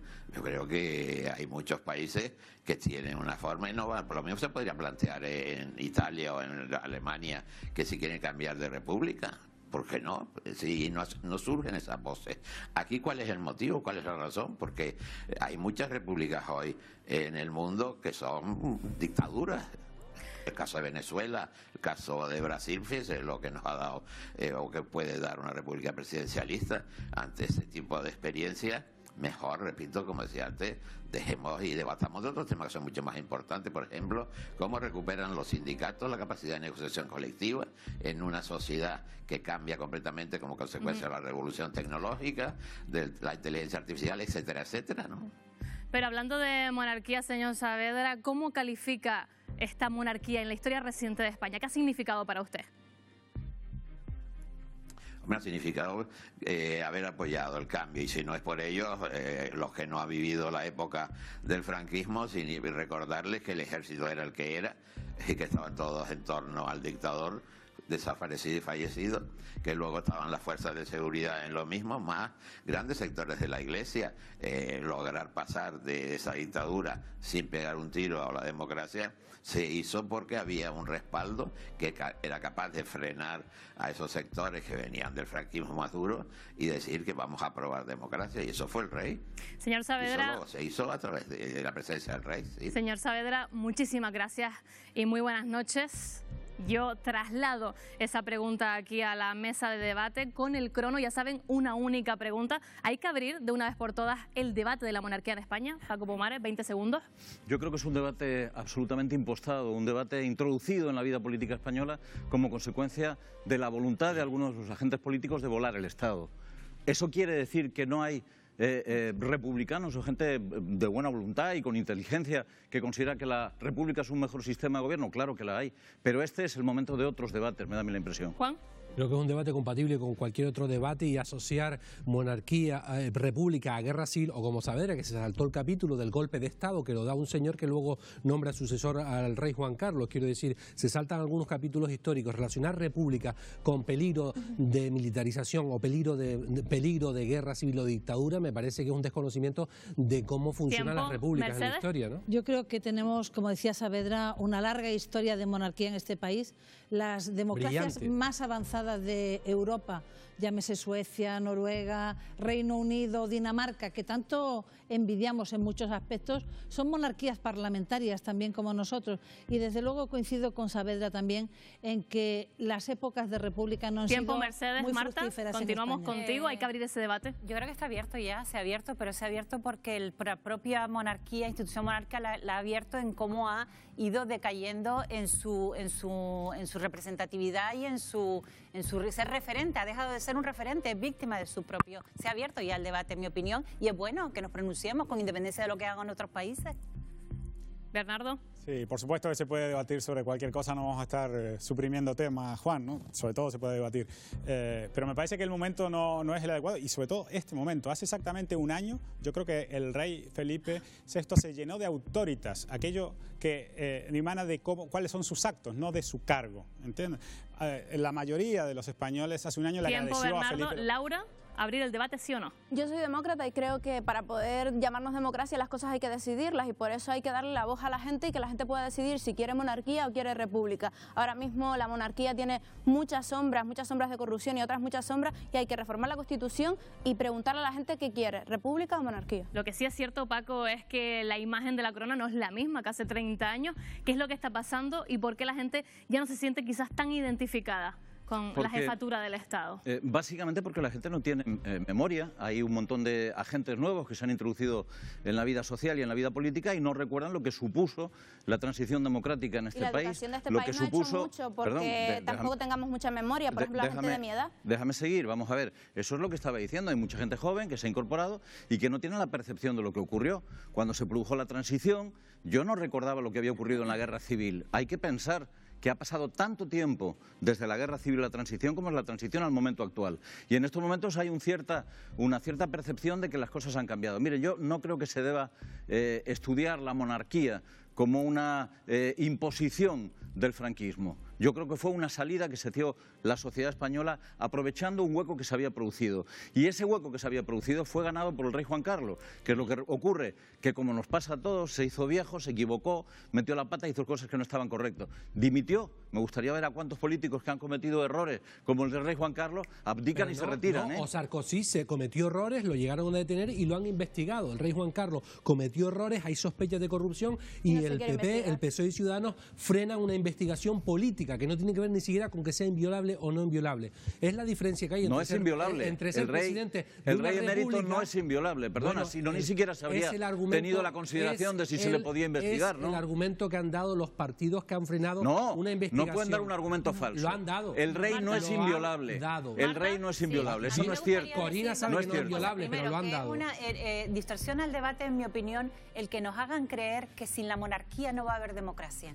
O sea, eso el intentar minar y ¿Pero quién dice eso? Espera, intentar minar y desactivar a las personas para que se pronuncien a favor de la República de Democracia utilizando ese argumento me parece fatal. Y otra cuestión respecto a los poderes que tiene o no el jefe de Estado en relación a este monarca en relación a otros. Este monarca es jefe del ejército, cosa que no son otros monarcas de otras monarquías como las de los nórdicos que ustedes mencionan. Tienen más poderes y en ese tiene sentido. Porque la representación exterior del Estado, cosa que nos ha ido muy bien, tanto con el rey emérito como con el rey actual. No, con el dinero que se lleva a la Casa Real. Me parece que, aparte del papel destacado en la transición, de unificación de una España fraccionada por una guerra civil, ese papel de unión del rey Juan Carlos, que desde luego fue importantísimo, y no olvidemos el golpe de Estado de Tejero, el papel del rey Juan Carlos para que esto no involucionara. Pero que les molesta, si están tan seguros de que la monarquía ganaría un referéndum, porque les da una pregunta. Si están tan seguros, le hago una pregunta directa. Si están tan seguros de que la monarquía ganaría un referéndum, ¿por qué no le preguntan? ¿Por qué no se hace un debate durante un tiempo en este país y se le cuenta a los jóvenes toda la verdad de todas las partes y todos los colores que quieran y se vota? ¿Por qué? Porque gente como yo no puede decidir el sistema que le representa. Nuestro modelo político de Estado está fijado en el título preliminar de la Constitución. La Constitución esa que han respetado tanto porque pone derecho a la vivienda, derecho a un techo, derecho a un trabajo, y el Partido Popular se la ha pasado por el forro. ¿En serio me están hablando de esa Constitución que en 2008, cuando yo entré a la universidad, se la pasaron por el forro? La Constitución se cambia con arreglo a lo que dice la Constitución. Sí, claro, no se va a cambiar con arreglo a otra cosa. En el Parlamento, cosa que ustedes no tienen todavía suficientes para poder cambiarla. Y después se hace el referéndum de ese cambio para que los españoles ustedes es tanto miedo que cambien las cosas, porque la gente joven como yo necesita sentirse representada como en Venezuela. Aquí hay libertad. Laura, Marta y después Bernardo. A mí es que cuando se apela a la historia, y también lo hizo Jerónimo Saavedra, es decir, es que la historia evoluciona, y es que hemos evolucionado, es que en 40 años hemos evolucionado, y ¿por qué no podemos ir a una reforma constitucional en la que se toque, por ejemplo, hasta este punto que he comentado, de que deje de ser jefe de Estado y jefe del Ejército? ¿Por qué no vamos a poder afrontarlo? Como cuando dice Laura, llegan nuevas generaciones que no se sienten representadas con lo que tenemos. La historia ha caminado, hay que adaptarse a ese caminar. La jefatura del ejército es absolutamente simbólica y formal. No, simbólica el jefe es absolutamente simbólica y formal. Solamente en una ocasión, el jefe del Estado ha ejercido su papel de jefe del ejército y fue en el golpe de Estado. En ninguna otra ocasión. Hombre, me parece que es un momento concreto y determinante. Lo que está claro es que la corona ha sido testigo, protagonista de innumerables episodios y también de incidentes, escuchen, prisión incluida, incidentes y accidentes como este.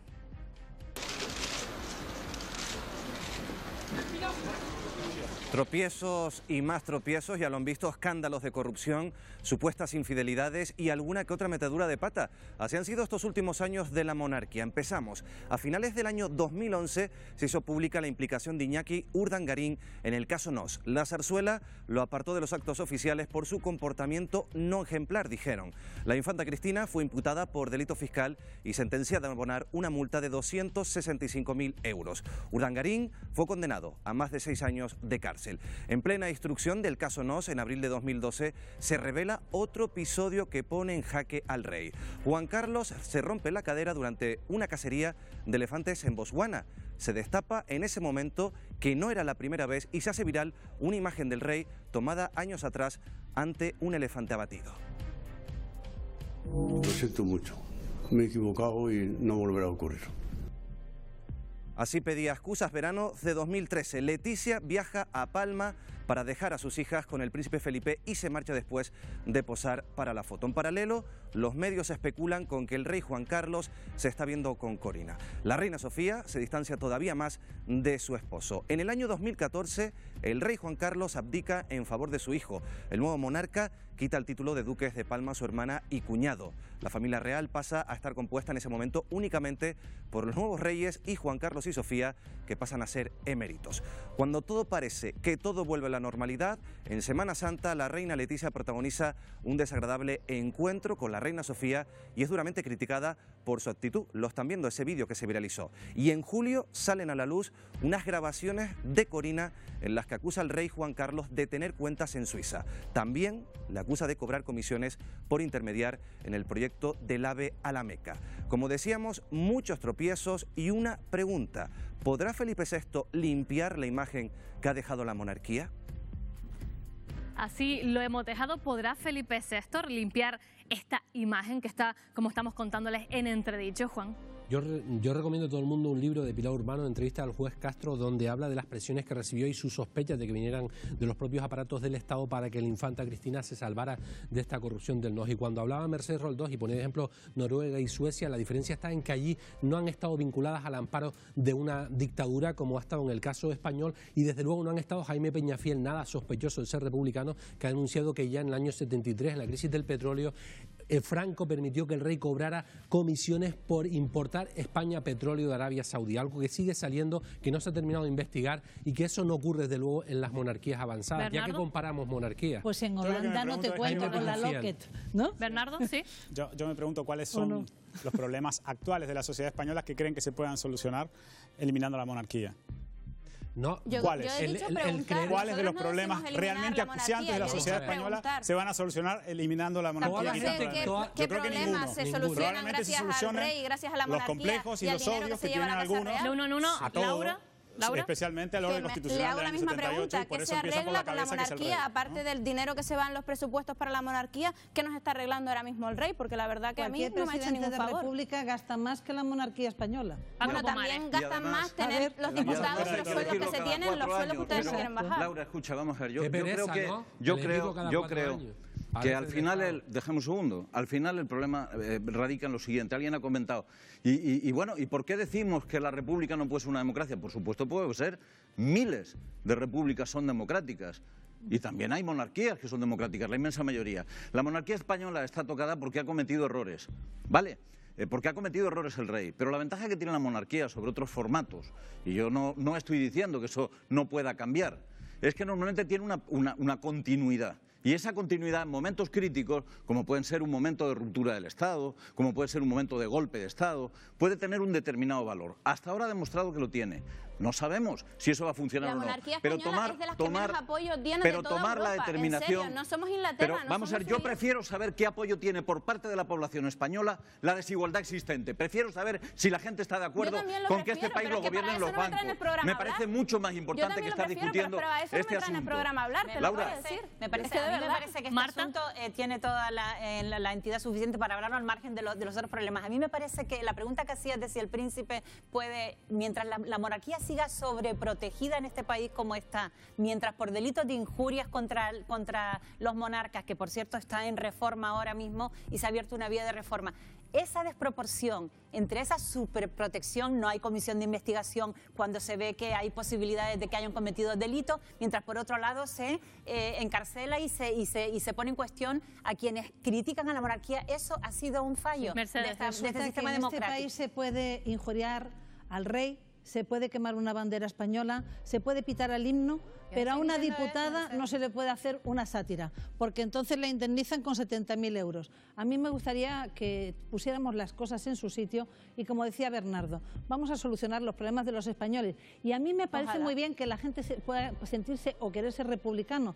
Mire usted, eso se cambia haciendo un cambio de la Constitución que luego es sometida a referéndum de todos los españoles, no de solo los que crean como tú o los que crean como yo. Por supuesto, yo Por lo estoy hablando de tanto, todos los y españoles eso, también. para poder cambiarlo, las reglas están establecidas. Eso no se cambia por la fuerza, no se cambia Nadie está saltando hablando de el poder, fuerza, solamente como Mercedes, dice sí Pablo que- Iglesias. sí, No, Mercedes. se hace respetando a los demás y respetando La las que ha normas hablado de que nos democracia hemos desde el dado y que principio hemos del aprobado programa ha sido yo. mayoritariamente por Democracia, parte de todos los referéndum. españoles. Mercedes, lo que único sí que es cierto hemos es hecho. que parece que ese debate, que esa apertura de debate nunca llega, porque según los monárquicos nunca es el momento. ¿Cuándo va a ser ese momento? No son los monarcas, son los claro. diputados en las Cortes Generales, que son los representantes del pueblo español, que nos eligen cada 4 años. Pero si leyeran las encuestas, a lo mejor verían como más del 50 de la población no apoya la monarquía. A mí me llama la atención que sectores de la derecha política española que tanto miran para Latinoamérica, y cuando algunos jefes de Estado han intentado hacer reformas para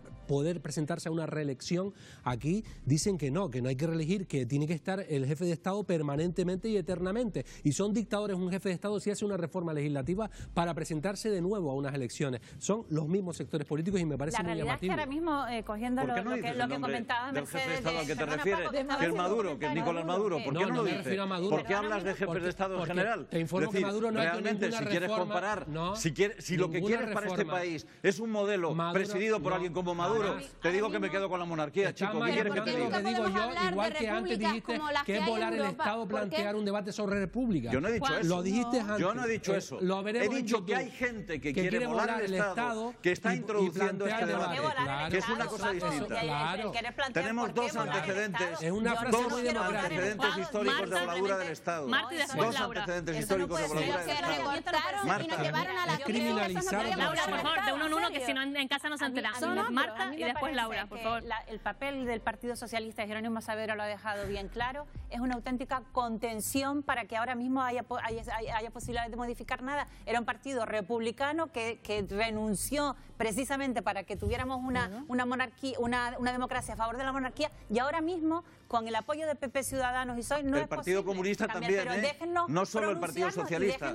El Partido Comunista también renunció. Me gustaría recordarlo. Sí, lo renunció en ese momento, Paco, pero ahora mismo sí lo defiende. Marta, dejamos hablar a Laura, por favor. El Partido Comunista no existe. El Centro de Investigaciones Sociológicas ya ni siquiera pregunta, después de no sé cuántas encuestas en que la valoración de la monarquía no paraba de crecer, ya ni siquiera pregunta. Entonces es mejor no tener datos sobre lo que opina la gente. Menos mal que tenemos algunos medios de comunicación que siguen haciendo encuestas que sí que dicen que, por ejemplo, en Canarias más del 50% quiere república, pero sobre todo, y lo más importante, que es a lo que yo llevo hablando desde el principio, de democracia, más del 70%, sean monárquicos o republicanos, lo que quieren es poder decidir y quieren reformar la Constitución, y eso es lo que tienen que hacer. Sabemos a dónde lleva lo de poder decidir, lo hemos visto en Cataluña. El ejercicio del poder decidir en Cataluña ha demostrado hacia dónde lleva. Lleva situaciones en las que al final quien sufre es la población.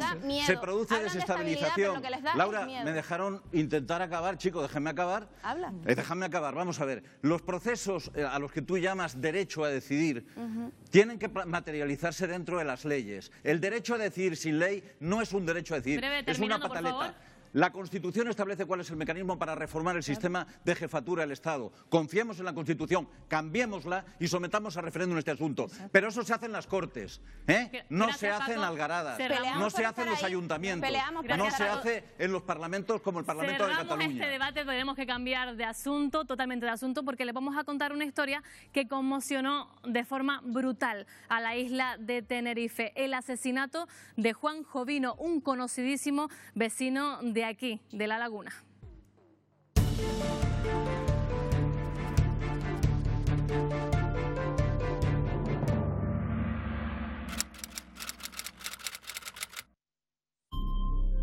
...28 de junio de 2010... el cuñado de Juan Jovino entra en casa de este. La cerradura no está forzada. El interior se encuentra completamente desordenado... y un fuerte olor a gas sale de la vivienda.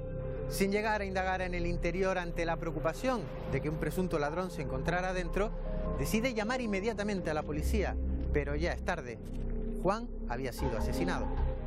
Juan era una persona que tenía una vida social muy activa en la que numerosas personas pasaban por su casa, por lo que la gran cantidad de huellas y restos genéticos en el apartamento dificultaron la identificación de asesino o asesinos. Juan era un belenista muy conocido en la ciudad de La Laguna, tanto por sus representaciones y sus miniaturas, como por las obras de Semana Santa. Él tocaba el órgano en terceras edades y en iglesia, y su pasión era hacer pasos de Semana Santa en miniatura.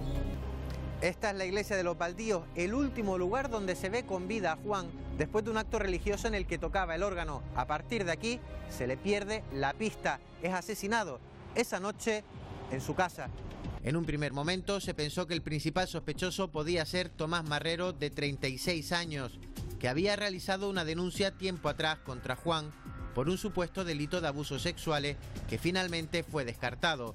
A raíz de esta denuncia y de la posterior demanda de Juan, Tomás tenía una orden de alejamiento, pero la noche del asesinato, varios testigos lo sitúan en la vivienda de Juan. Días después y tras una reyerta, Tomás es apuñalado. Muere en la mesa de operaciones del Hospital Universitario de Canarias. Aún así, la policía determina que no es sospechoso del asesinato de Juan Jovino. También investigan a otro joven de Valleguerra, sin resultado. Por último, se investigó a 2 jóvenes brasileños que ejercían la prostitución y que poco después del crimen abandonaron la isla. Además, un amigo de ambos declaró que se interesaron por el dinero que podía llegar a manejar Juan, con lo que surge la hipótesis de un móvil de tipo económico, una línea de investigación que sin embargo nunca llegó a consolidarse. No conocíamos las amistades de mi tío, o sea, nosotros es que ahí no hemos podido ayudar. La muerte violenta de Juan deja muchas incógnitas aún sin resolver y a día de hoy es de los pocos casos a nivel nacional que continúan 8 años después bajo secreto de sumario. No es corriente que un secreto de sumario durante tanto tiempo. Mientras la causa siga abierta, siga viva, hay esperanzas de que se pueda localizar al autor de los hechos. Yo sé que está complicado, pero que en algún momento salte alguien que pudo haber hecho eso a mi tío.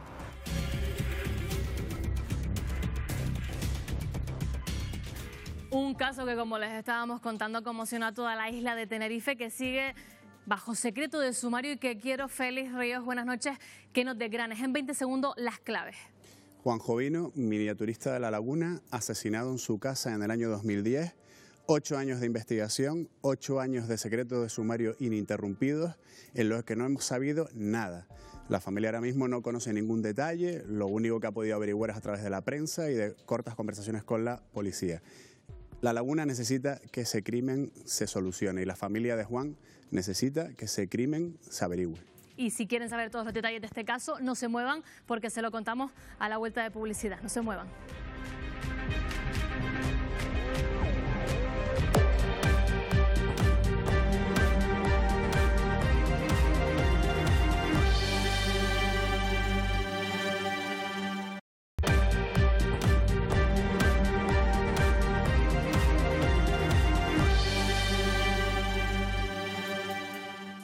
Continuamos en el foco hablando con nuestro criminólogo de cabecera y analizando el caso de Juan Jovino, que apareció asesinado hace 8 años en La Laguna, en Tenerife. Félix Ríos, buenas noches. ¿Por qué es tan importante el perfil de la víctima? A ver, en el caso de Juan Jovino es muy importante lo que nosotros llamamos la victimología. Juan, a partir del año 92, que fallece su madre, sus inclinaciones sexuales empiezan a ser evidentes y empieza a tener relaciones sexuales y contactos amigos con jóvenes que son bastante más jóvenes que él y de unos estratos sociales un poco complicados. Esto, para que lo entendamos, lo estamos comentando desde el punto de vista de la criminología, no desde el punto de vista del morbo. Esto hizo que este señor se pusiera en situación de riesgo, desgraciadamente, durante mucho tiempo.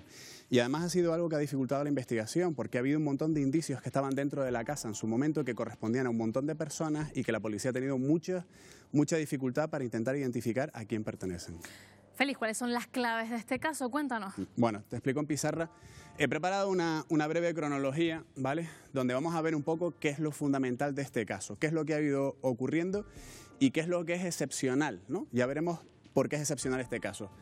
28 de junio de 2010, sobre las 11:30, Juan regresa de tocar el órgano en una confirmación, concretamente quiero recordar que eran Los Baldíos, ¿vale? Lo dejan en casa y es la última vez que alguien lo ve con vida. Esa noche, ¿a qué se dedicaba Félix, perdona? Era miniaturista en La Laguna, hacía figuras de Semana Santa y belenes y también tocaba el órgano en asilos, en centros de la tercera edad, siempre muy vinculado al ambiente religioso de La Laguna. Y muy conocido, ¿verdad? Muy conocido y muy popular allí. Te puedo poner un ejemplo. Juan, era bastante habitual que él, por ejemplo, pudiera entrar a ver al obispo sin tener que pedir cita. O sea, había un grado de confianza amplio en todo lo que es el mundo religioso. Era un personaje popular. Totalmente, La Laguna. Bueno, tiene el crimen lugar a partir de las 11:30 de la noche, ¿vale? Su hermana, que su familia, digamos, vive en una casa contigua, escucha 3 ruidos seguidos de algo que parece ser un golpe y luego otros 3 ruidos más.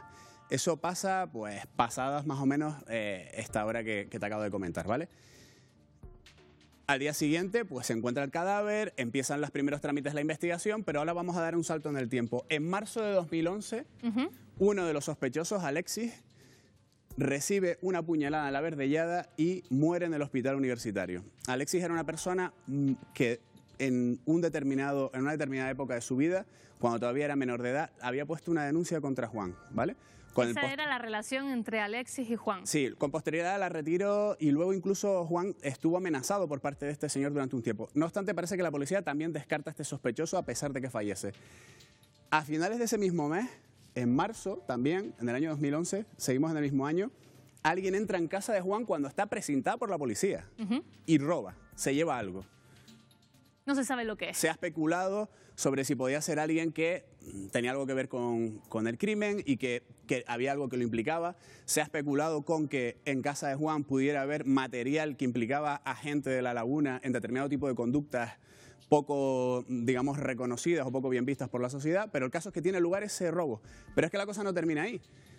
Es que resulta que en noviembre de ese mismo año, prácticamente 8 meses después, la familia de Juan, que vive, como ya dije antes, al lado, instala una cámara de seguridad que funciona automáticamente con el movimiento. Porque sospechan, ¿verdad, Félix? Porque sospechan que podría volver a ocurrir algo así. Y efectivamente, podemos ver esta foto distorsionada, ¿vale? La cámara capta el movimiento de una persona que intenta entrar por segunda vez en la casa precintada. Con lo cual están buscando algo en la casa de la víctima. La policía en un principio parece ser que a este señor no le dio demasiada importancia y que una de las teorías es que como había mucha gente que entraba en casa de Juan, pues la gente pensaba que había cosas de valor que se podía entrar allí y cogerlas y que el hecho de que hubiera un cordón policial prácticamente era un elemento de seguridad de que no los iban a pillar en lugar de lo contrario. Con lo cual no se relaciona con el caso, con el asesinato, los robos. ¿Cuál es la situación actual procesal de este caso?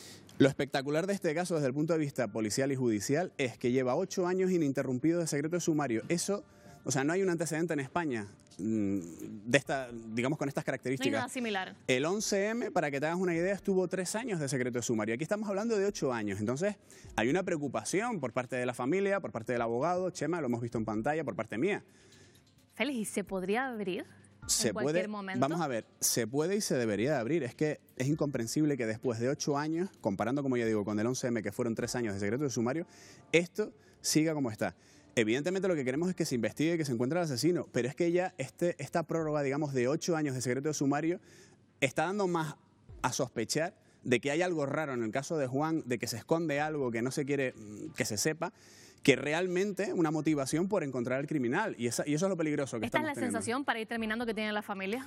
La familia, por un lado, tiene la impresión de que mientras esté vigente el secreto de sumario se está investigando, pero los que tenemos experiencia en el mundo judicial sabemos que durante 8 años no se investiga concienzudamente y de manera ininterrumpida ningún caso criminal en España.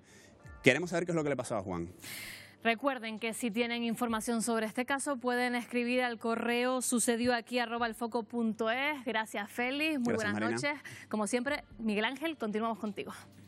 Pues sí, y cambiamos de asunto porque no solo está en auge el alquiler vacacional en las islas, en Canarias está de moda también que mucha gente alquile sus vehículos a los turistas, algo que no ha sentado nada bien a los empresarios del sector. Hablan de intrusismo y también de una actividad que no termina de ser legal. Hoy, en nuestra Zona Cero, entramos de lleno en el alquiler de vehículos entre particulares.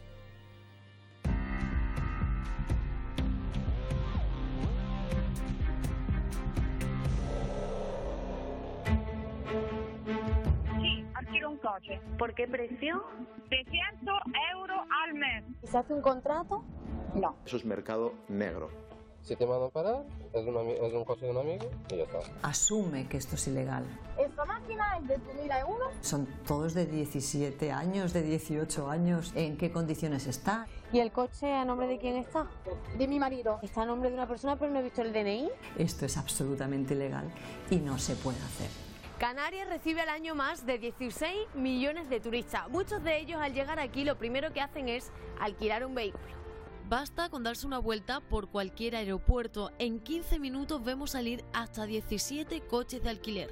Un negocio tan rentable que también se mueve por internet. Hasta particulares ponen en alquiler sus propios vehículos. Seguimos buceando y vemos publicaciones incluso en uno de los portales de anuncios más conocidos de Internet. Desde la asociación estamos denunciando el alquiler entre particulares, porque Canarias tiene una regulación propia para alquilar coches. Esa regulación contempla unos requisitos para montar una empresa. Entonces, todo alquiler de vehículos que se haga fuera de esa normativa es ilegal. Pero claro, hay mucha gente que dice, yo tengo mi vehículo para tenerlo parado, oye, lo alquilo, a lo mejor necesito también el dinero. Sí, pero es que aquí no se puede hacer. El particular tiene su coche, pasa su ITV cada 2 años y de resto lo llevará al taller cuando tenga algún problema. No están pendientes de si le funciona esto, si no funciona lo otro. Cada vez que detectamos cualquier actividad de estas en plataforma, pasamos las denuncias al Cabildo de Tenerife. Es un tema muy complicado de perseguir, puesto que las plataformas no están físicamente aquí. ¿Realmente eso puede convertir en un problema? Podría llegar a ser un problema importante que bajo ese paraguas de amigo que presta un coche, pues está encubriendo una actividad económica. ¿A cuánto podría ascender esa multa? Puede ascender a 3.000 euros la sanción mínima que pudiera tener. Pero, ¿alquilar un coche a un particular puede suponer un problema para los consumidores? El principal problema, el más grave, es en caso de accidente. En ese caso de accidente, en principio, la aseguradora no va a cubrir. En caso de una avería, ¿quién va a responder? Si hay un coche denunciado por robo, me para la policía, lo primero que va a haber es una detención y una puesta a disposición judicial y luego ya se aclarará. Y además hay una cuestión también obvia, eso es mercado negro. Nos disponemos a llamar a uno de estos particulares que alquilan sus vehículos.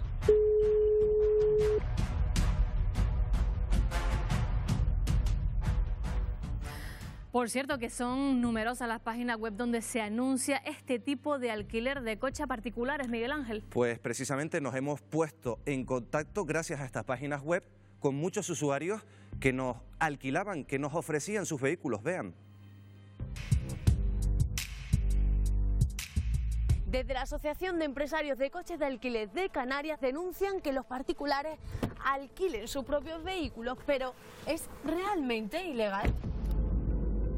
Buscamos en Internet y encontramos decenas de anuncios de particulares. Ponen a disposición de terceros sus propios vehículos. Tenemos acceso incluso a los precios. La media por un mes está en torno a 300 euros. Nos ponemos en contacto con uno de los ofertantes. ¿Qué tal? He visto los anuncios que alquila un coche. Sí, ¿qué necesitas saber? Si puedo ver el coche en persona y tal, pues claro, perfecto. Claro que sí. Nos facilita una dirección. Nos espera una pareja de portugueses. Viajamos hasta allí. Hola, muy buenas. ¿Cuántos años tiene el coche? Es de 2000, así que 16, 18. ¿Y el precio? 400 al mes. Ahora por una semana no me compensa, porque en la semana siguiente puedo alquilar a otro chico. Bueno, tampoco es legal, ¿no? ¿Y los papeles del coche y el seguro y eso cómo va? Tienes más de 25 años, ¿no? Sí. Vale, ya está. ¿Y si hay algún golpe no cubre? Si a un accidente no.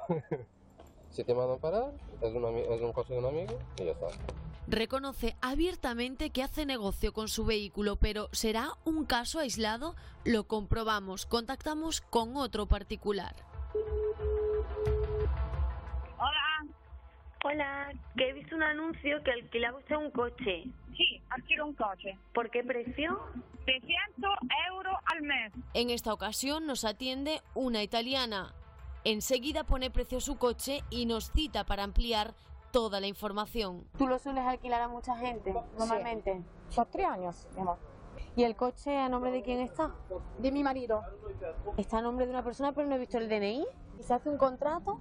No. ¿El pago por transferencia bancaria o en mano? No, en cash. ¿Y tú lo haces porque necesitas el dinero? No, porque me compré aquí el coche, porque toda la gente aquí se compra el coche va a alquilar. ¿Lo tengo o no lo tengo? Porque yo no quiero perder tiempo y no voy a hacer perder tiempo neanche para ti, porque yo no soy canaria, soy italiana, soy una persona muy seria. Nos llama la atención que en ambas ocasiones nos citen en lugares públicos. No se esconden para alquilar sus vehículos. Con toda la información recopilada, nos dirigimos al despacho de la abogada Idoia Mendizábal.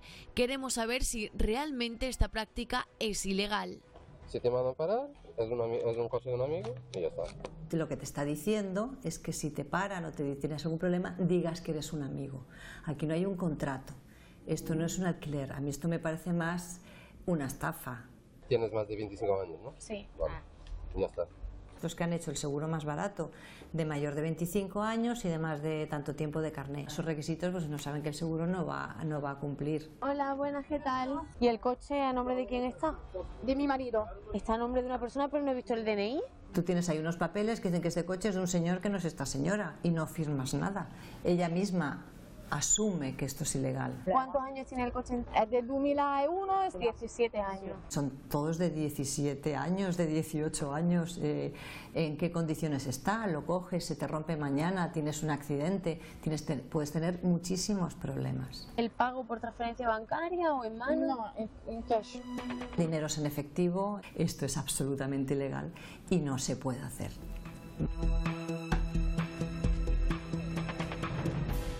Ya lo han visto, negocios fraudulentos, particulares, Miguel Ángel, que alquilan coches sin contrato, sin recibo y que están poniendo las alarmas de las autoridades y también de las administraciones públicas. Y claro, el problema de esto es que tengas un accidente, un inconveniente y casi ahí no hay nada asegurado. Hay que tener mucho cuidado con este tipo de ofertas de vehículos de alquiler que se encuentra la gente en algunas plataformas, como han visto. Nosotros, Marina, lo dejamos este miércoles aquí, cerramos el foco esta noche. Pero nos vemos como siempre la próxima semana, los miércoles a partir de las 9:30 aquí en la Televisión Canaria. Buenas noches. Buenas noches.